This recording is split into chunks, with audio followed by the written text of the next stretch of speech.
Hey guys, it's your boy Atlas here. Today we'll be discussing post-game DLC for Marvel's Avengers. Recently there's been a DATAMINE and a whole bunch of characters were listed off that are possibilities to be joining the game. There will be spoilers in this character review and discussion. So let's go ahead and jump right into it. First up we have AntMan. AntMan currently can't change his size in the campaign, so we'll either need to find a new AntMan or wrap up his arc and allow him to change sizes again. So very exciting to see AntMan. Wasp is also here a little bit later down the road. We'll get to that here in a little bit.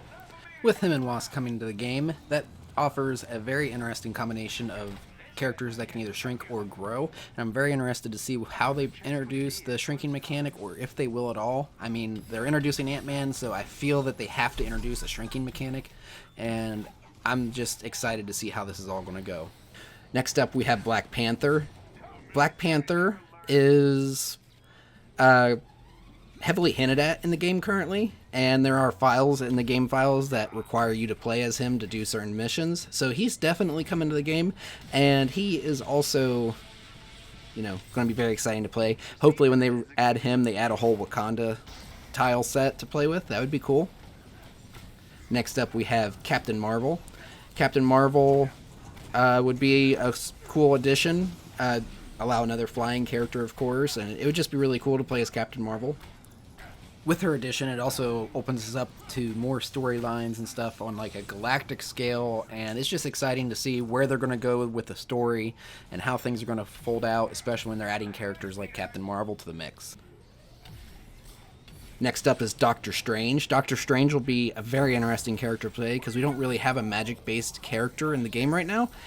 Also, does this mean that they might be trying out some things with the multiverse and just everything and all the shenanigans that can happen in the multiverse?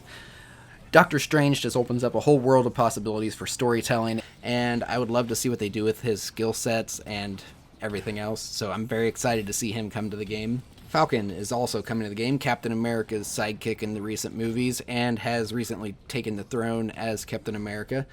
It'll be interesting to see what they do with him. I'm not a huge Falcon fan, but it's always exciting to see more characters coming. Kate Bishop is also coming. She will be the first DLC character releasing in October as part of the Take Aim story missions, Part 1. And so she'll be the very first one, and she's going to be fun to play as. They hinted at that she's going to be very nimble, very gymnastic, like takedowns and everything else, so it'll be interesting to see that. Hawkeye is also coming to the game. He's going to be releasing in November in Take Aim Part 2, finishing up Kate Bishop's story that she started in Take Aim Part 1. So hopefully, as they stated, these two characters will feel different, even though they're releasing the first two characters as bow-wielding characters. We gotta trust them, that they're gonna feel different and be awesome to play. I'm excited. Hopefully you're excited. So at least we know when these two are coming. Next up is Marvel. I don't know a whole lot about this character, but I'm always up for more characters and more storyline coming. An interesting addition, Mockingbird, is coming to the game. She'll pretty much just end up being like a melee brawler, and I mean, I'm okay with that. The more characters we have, the less chances that we are overlapping each other and can get in matchmaking better. Next up is Quake. Quake can create vibrations, so she has a whole lot of skills that she can do, and I'm very interested to see how they integrate her into the game and what she's going to be able to affect and what her skill set's going to look like. All very interesting information altogether. Scarlet Witch is up next.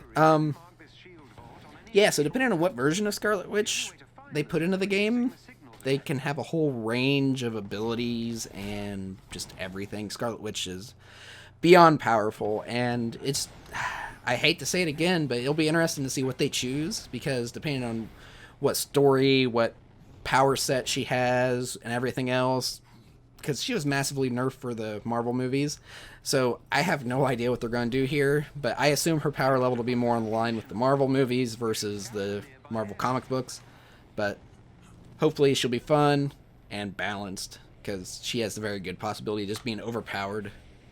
SheHulk. SheHulk's interesting inclusion, as we already have the Hulk, but, She-Hulk is just another gamma radiation beast, and it'll be fun to have multiple Hulks on the field. Hopefully by the time they introduce SheHulk, Hulk will have been buffed appropriately, because currently he's kind of underwhelming, but you never know. So Spider-Man's also coming to the game. Unfortunately, it's going to be a PlayStation exclusive, so we don't know if it's going to be a timed exclusive or if it's just never coming to the other versions of the game. Hopefully it's a timed exclusive, because I'm playing on PC and I really want to play as Spider-Man.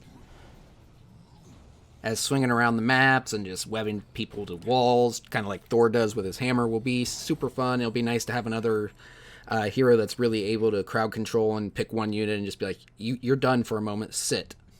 So yeah, but unfortunately, like I said, it's PlayStation exclusive, and hopefully as we get closer to whenever they release him, we'll know more, and I look forward to seeing him added to the game.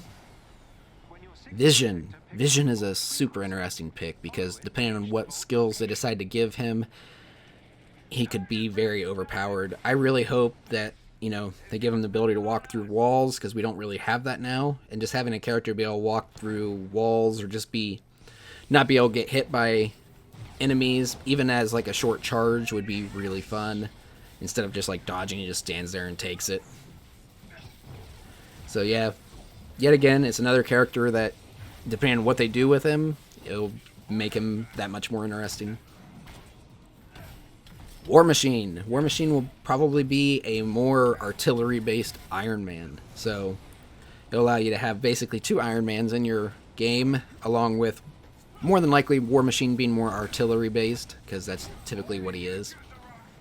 Wasp, being one of the original founders of the Avengers, gets brought into this game, of course, and hopefully she's fun, and being able to fly and shrink and do all that fun stuff. It'll be interesting if they actually introduce shrinking abilities into the game, even if it's temporarily, because you could, depending on how they depict that, it would be really cool.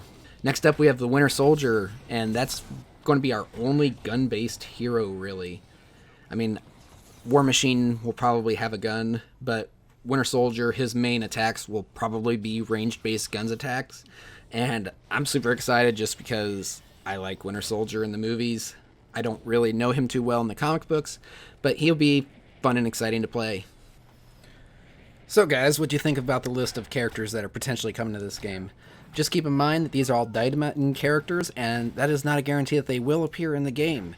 But nonetheless, it's fun to get hyped up for it. Which characters are you most excited for? Which characters do you think they should add? I'll drop that all down in the comments section.